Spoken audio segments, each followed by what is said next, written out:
Everybody, it's Steph from the Hot Moon Podcast. Steve Kerr just keeps opening his mouth, making the situation worse with Jonathan Kuminga.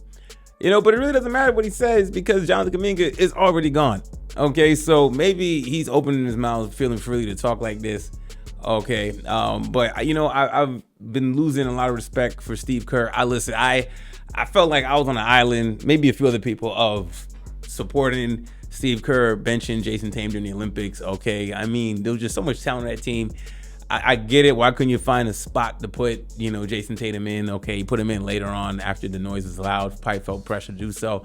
But now that you are managing your own ball club, he's pulling the same mess with Jonathan Kuminga, or did pull the same mess with Jonathan Kuminga as the season went kaput. All right, and now he has this to say about Jonathan Kuminga. He said it's tricky. It's a tricky one because Jonathan obviously is gifted and wants to play a bigger role and wants to play more. And for me, I've been asked to win. And right now, he's not a guy who I can say I'm going to play 38 minutes with the roster that we have, Steph and Jimmy and Draymond and the puzzle together that way and expect to win. Dog, you are a 4-time championship winning head coach, and you're telling me that you don't have, and a gold medalist, been a gold medal coach, that you can't find a way to infuse Jonathan Kuminga into this talented roster with Jimmy, Steph, and Draymond. These Asian guys, you couldn't find new blood for him in there. It's crazy, right? And then your whole plan didn't work anyway, right? I mean, you get bounced, okay, in the second round. And Steph goes down, and if you had Jonathan Kuminga playing and getting some reps early on, getting comfortable, because the boy was starting to cook in that Minnesota Timberwolves series, too little too late. I've said that before. Okay, I mean, this whole thing just looks bad. And again, Jonathan Kuminga has hit the jackpot. He's gonna get a nice bag, deservingly so. And I hope he finds success wherever he goes and leaves his nonsense. Right, a player of his caliber doesn't deserve to be treated like this. A young player as talented as he is, okay, he has kept his head down. He's made no fuss. Okay, you may have heard maybe some little rumblings that he's not happy with his role, but that's natural for a player as gifted and talented as he is. And you're not seeing the floor when you're averaging almost 15, if not 15 points a game this season. What the hell is going on?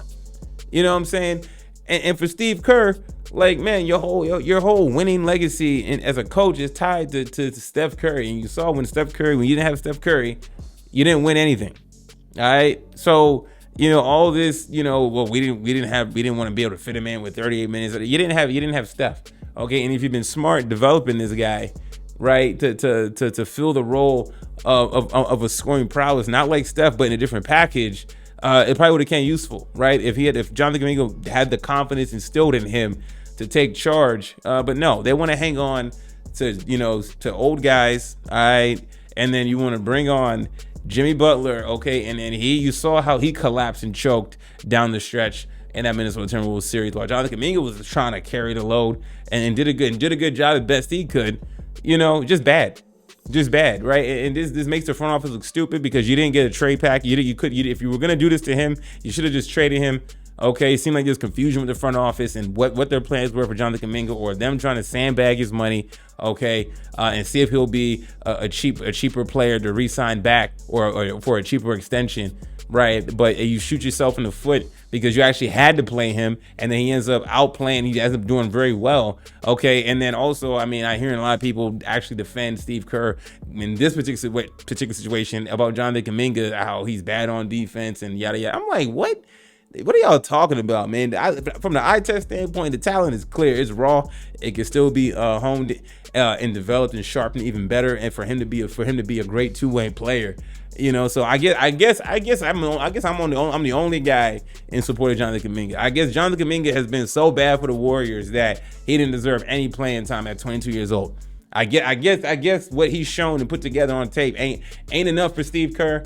Right, ain't enough for Warrior fans or fans out there at the NBA to think that Jonathan Kuminga deserved better than this. I think so. I think he's going to be a great contributor.